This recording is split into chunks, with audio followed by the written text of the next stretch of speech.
Well, hello, my valued listeners, and welcome back to another episode of Living in Your Power. I'm your host, Dr. Marlene Greenleaf, and I'm truly grateful to share this moment with you today. But before we go any further, I want to pause and acknowledge something significant. Today, as many across the nation reflect and remember, we honor the life and legacy of Dr. Martin Luther King, Jr. Dr. King was a leader whose power did not come from noise, position, or popularity, but from conviction, faith, clarity, and moral courage. He understood something many of us are still learning, that true leadership is rooted in purpose and guided by an inner stillness that listens before it moves. He once said, "The time is always right to do what is right." But doing what is right requires discernment. It requires stillness, and it requires the courage to hear God clearly, even when the world is loud.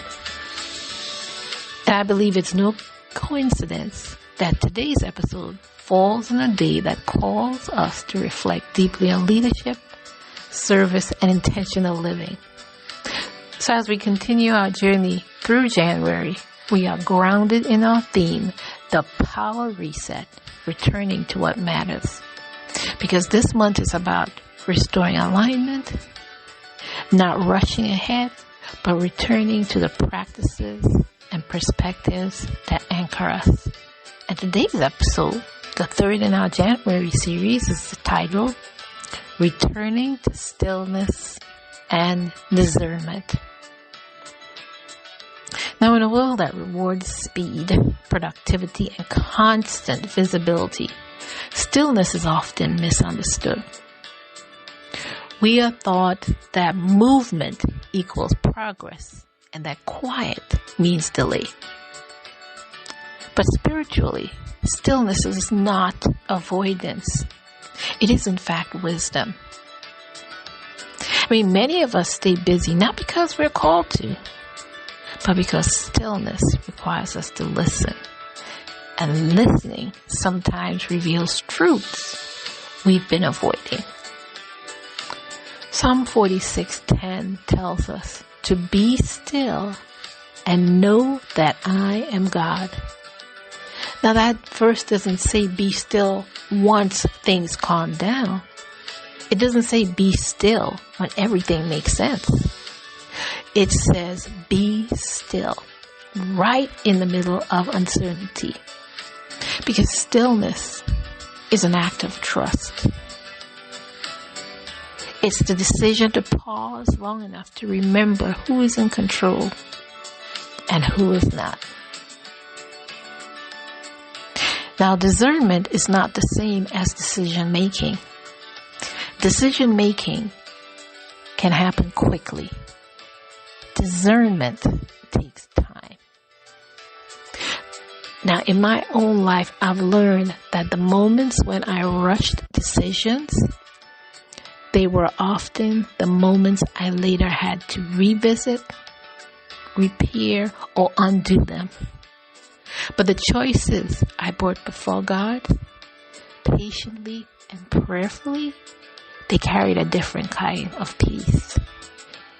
Discernment, my dear listeners, it grows when we stop filling every moment with noise.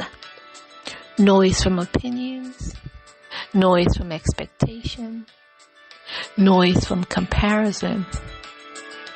1 Kings 19, it reminds us that God did not speak through the wind, the earthquake, or the fire, but through a still, small voice. And that voice is often drowned out when we don't create space to hear it. Stillness sharpens discernment because it quiets everything competing for our attention. Now, if you've been feeling uncertain, overwhelmed, or pulled in too many directions, because I know I have at times, Stillness is not something you have to wait for. It's something you can practice intentionally. So here are 3 ways to begin cultivating stillness and strengthening discernment in this season. First and foremost, of course, create daily quiet on purpose. Stillness doesn't always arrive naturally, so sometimes it must be protected. I mean, this may look like sitting in silence before the day begins. Turn off music or podcast during a commute. Or just spending time with God before opening your phone. Quiet creates room for awareness, and awareness creates clarity. Now, second, I want you to pause before you decide. Discernment grows when prayer comes before action. So before saying yes, pause. Before committing, pause. Before reacting, pause. Take a deep breath. Pause. Proverbs 3:5-6, it reminds us that we need to trust in the Lord with all our hearts and lean not on our own understanding. In all your ways submit to Him, and He will make your paths straight. So submission doesn't slow you down, but it keeps you aligned. And third, release the urgency to be certain. I mean, sometimes we rush decisions because we feel pressure to be sure. But faith does not require certainty. It requires trust. And discernment often unfolds gradually, one step at a time. So you don't need the full picture, just the next faithful step. So now let's reflect on James 1:5, which says, if any of you lack wisdom, you should ask God, who gives generously to all without finding fault, and it will be given to you. So wisdom is not something we have to earn. It's something we are invited to receive. I mean, God is not withholding clarity from us. He's in fact waiting for you to slow down enough to hear it. So here's your empowerment prompt for this week. Of course, take time to journal or reflect on these questions. Where in my life am I craving clarity? What noise might be preventing me from hearing God's clarity? And what decision do I need to bring before God instead of rushing through? I'm going to repeat those questions for you. Where in my life am I craving clarity? What noise might be preventing me from hearing God clearly? And what decisions do I need to bring before God instead of rushing through? So stillness is not empty space. It is sacred ground. So in closing, my friends, returning to stillness is not about escaping responsibility, but it's about leading from wisdom rather than urgency. When you slow down, you don't lose momentum. You gain direction.